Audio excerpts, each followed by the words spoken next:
Sports fans, let's welcome back to the show Coach Adam Turner, the head coach at Bard College in New York, as he breaks down some key go-to moves by some of the best scorers in the NBA. These are all moves you can and should add to your arsenal. So get on the court and work on your game. You in?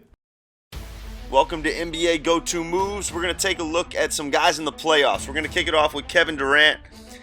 He has a bunch of moves that he uses. This first one's going to be his between the legs hesitation.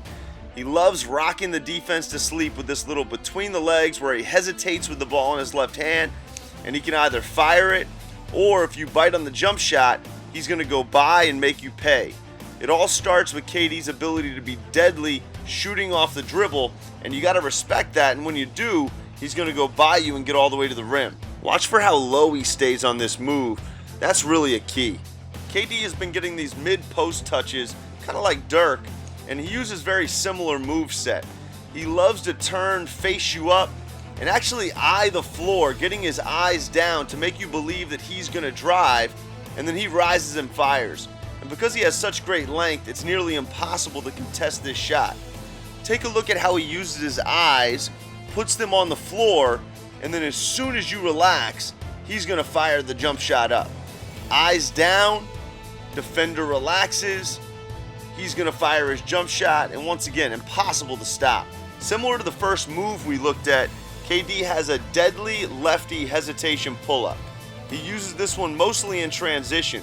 When he's pushing the basketball, if the defender's backing up, he's going to hesitate with the ball on his left, and as soon as he sees that you're too far off, he's going to rise and fire. Check out how quick he gets his feet organized on all these shots. The quicker the feet, the quicker the release, the harder it is to block.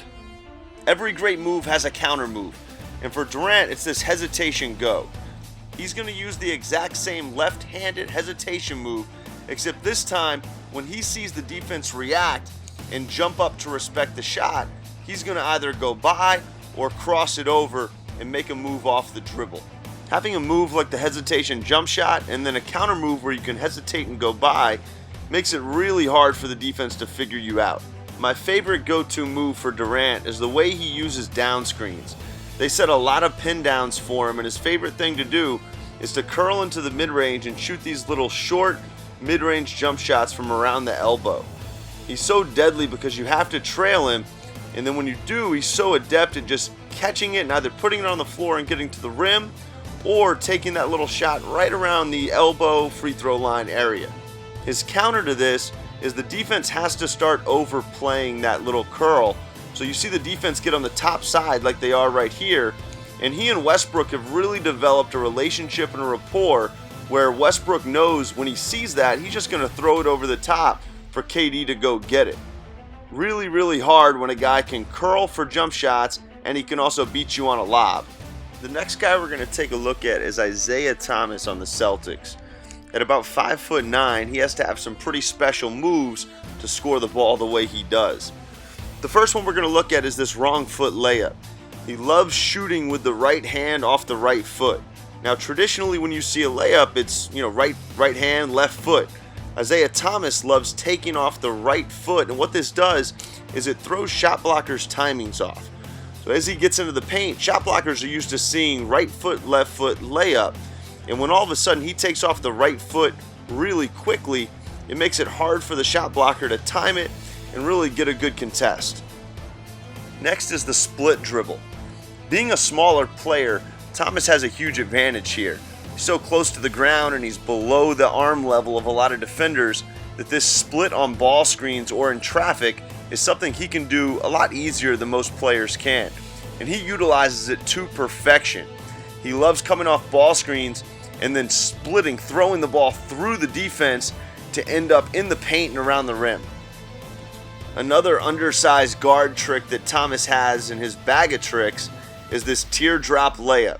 When he does get into the paint, and something Thomas does a ton, over the last 3-4 years, he's been a really efficient scorer in the paint, even given his 5'8", 5'9" size. And one of the reasons is he has all these different finishes. In this teardrop, it's this shot where he gets into the paint and throws it almost to the top of the backboard or above, and this high arc is what allows him to get it over much bigger defenders. My favorite move in Thomas's bag of tricks is this little half spin. When he gets to an attacking area, you see him slow his body down, slow the ball down, and almost turn his back to the defense, almost as if he's going to pull it out or spin. And then what he does is explode by the defender to get all the way to the rim. Thomas loves using this one almost exclusively on the right-hand side of the floor with the ball in his right hand. As a lefty, it's probably his go-to trick to get to his right hand to drive. Last but not least is Zach Randolph. He's got an old-school simple game, but it's fairly unstoppable. The first move we're going to focus on is his running hook. Randolph actually loves facing up. Even though he's a power player, he brings you out to 10-15 feet and faces up, and his go-to move is just ripping to his strong hand, his left, and going 1-2 running hook in the middle of the floor. Randolph pretty much only posts up on the right-hand side, and it's so he can use this go-to move to get to his strong hand in the middle. He creates really good body contact with it as well, which gives him the space to get the shot off. The second move, this face-up jumper, is really the counter to his first move. Guys start to play off him to respect that little running hook, and then he's developed the ability in his career to knock down this almost college 3 to 15 footer. This has really become a go-to move for him as well, as guys have started to sag off him and respect his ability to get to the paint. This shot is what's kept them honest. Randolph really builds all his moves off that first go-to move. The one we're going to take a look at now is this jab and go. People really overplay his left-hand drive hard, and they'll start to come up and play a shot because he's become so good at shooting it that he really has had to develop the ability to drive it right. And what he does really well on this move is he sells it with a little bit of a jab to the middle, and then he drives the defense back with his body as he penetrates to his right hand. That gives him the space to still get the shot off with his left hand a lot of the time. Last is the power spin for Randolph. I love how his moves are all really simple, but they're effective, and it's all about reading the defense, and they all play off each other. This power spin he uses both out of the post and out of his face-up game. He'll sell with a couple quick right-handed crab dribbles or a drive to his right, and then he uses that big wide body to drive into the defense and spin off to create space for his favorite shot, that little lefty hook. All these moves combined, don't seem hard to stop, but when somebody can do them all at the level he can, they become impossible to stop.